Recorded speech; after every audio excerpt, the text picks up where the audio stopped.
सकाळी सकाळी दारापुढे मस्त अशी रांगोळी काढली की घर आणि अंगण दोन्हीही फ्रेश नाही का. आणि सोबतच आज माझ्या झाडांना खूप सुंदर फुलं लागली होती बरं का. आणि आज माझ्या मुलाला खायचा होता तो डोसा, म्हणून मी तोच बनवायला इकडे घेतला होता.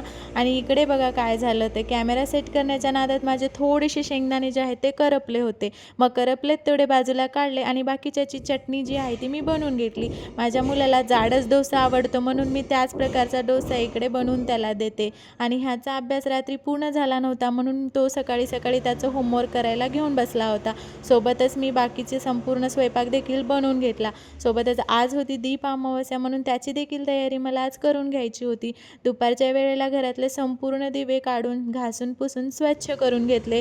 आणि ह्याचं बघा काय चालू आहे ते, मी स्वीटकॉर्न नाही म्हटल्यावर हा स्वतःच सोलून स्वतःच भाजत बसला आहे आणि मला पण खायला दिलं. मग रात्रीच्या वेळेला मस्त अशी दिव्यांची पूजा करून घेतली आणि संपूर्ण घर जे आहे ते दिव्यांच्या प्रकाशाने लख्ख दिसत होतं. खूप प्रसन्न वाटत होतं. आजच्यासाठी एवढंच. भेटूया पुढच्या व्हिडिओमध्ये. आजचा व्हिडिओ कसा वाटला मला नक्की सांगा आणि आवडल्यास लाईक आणि सबस्क्राईब करा.